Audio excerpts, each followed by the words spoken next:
বন্যা কবলিত মানুষ যখন বাঁচার জন্য আর্তনাদ করেছিল, তখন নিজের জীবন বাজি রেখে বন্যা দুর্গতদের বাঁচাতে ঝাঁপিয়ে পড়ে রাজধানীর ইন্দ্রনগর এলাকার বাসিন্দা চিরঞ্জিত দে। বন্যা দুর্গতদের জীবন বাঁচাতে গিয়ে শেষ পর্যন্ত নিজের জীবন দিতে হলো চিরঞ্জিতকে। রবিবার নিহত চিরঞ্জিতের বাড়িতে যান রাজ্যের মুখ্যমন্ত্রী ডাক্তার মানিক সাহা। বুধবার গভীর রাত থেকে রাজধানী ইন্দ্রনগর এলাকায় বন্যার জল বৃদ্ধি পেতে থাকে। একটা সময় মানুষের বাড়ি ঘরে বন্যার জল ঢুকে পড়ে। ভোর হতে না হতে চারিদিকে বাঁচার জন্য মানুষের চিৎকার চেঁচামেচি। এইদিকে প্রশাসনের উদ্ধারকারী দল তখন এলাকায় পৌঁছায়নি।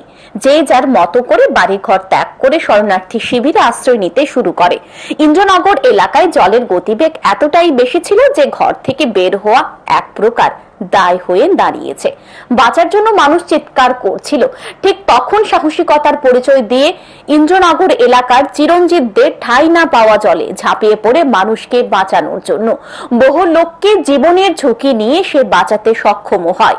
কিন্তু কে জানে এই বন্যায় কেড়ে নেবে সাহসী চিরঞ্জিতের প্রাণ।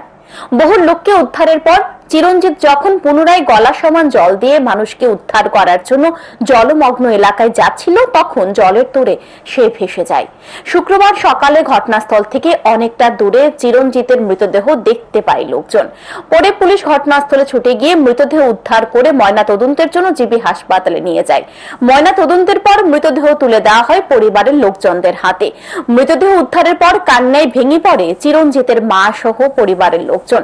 রবিবার নিহত চিরঞ্জিতের বাড়িতে যান রাজ্যের মুখ্যমন্ত্রী ডাক্তার মানিক সাহা। মুখ্যমন্ত্রী এদিন নিহত চিরঞ্জিতদের বাড়িতে গিয়ে তার পরিবার পরিজনদের সমবেদনা জানান এবং চিরঞ্জিতের আত্মার সদ্গতি কামনা করেন। পরে মুখ্যমন্ত্রী সংবাদ মাধ্যমের মুখোমুখি হয়ে জানান, অন্যের প্রাণ বাঁচাতে গিয়ে নিজের জীবন দিয়েছে চিরঞ্জিত। অত্যন্ত সাহসিকতার পরিচয় দিয়েছে সে। চিরঞ্জিতের প্রাণে তার বৃদ্ধ মা বাবার অসহায় হয়ে পড়েছেন। তাদের ভাঙা ঘরটি ঠিক করে দেওয়ার জন্য জেলা শাসককে নির্দেশ দেওয়া হয়েছে। পাশাপাশি তার মা বাবা যেন খেয়ে বেঁচে থাকতে পারে তার জন্য তাদের দুজনকে সামাজিক ভাতা ব্যবস্থা করে দেওয়ার জন্য নির্দেশ দেওয়া হয়েছে। পাশাপাশি তার পরিবারকে এককালীন 4 লক্ষ টাকা প্রদান করা হবে। পয়সা দিয়ে তো কিছু হবে না। 4 লাখ টাকার আমরা যে ডিজাস্টার ম্যানেজমেন্টের যে আমাদের পদ্ধতি আছে সেই অনুযায়ী ওনাকে আমরা সাহায্য করলাম। ওকে তো আর ফেরত পাবো না, কিন্তু আমাদের তরফ থেকে যাতে ওরা খেয়ে বেঁচে থাকতে পারে সেই ব্যবস্থাটা আমি ডিএম সাহেবকে বললাম, উনি বলেছেন করে দেবেন। এদিন মুখ্যমন্ত্রীর সাথে ছিলেন পশ্চিম জেলার জেলা শাসক ডক্টর বিশাল কুমার, সদর মহকুমা শাসক মানিক লাল দাস সহ অন্যান্য প্রশাসনিক আধিকারিকরা। Bureau report, news today.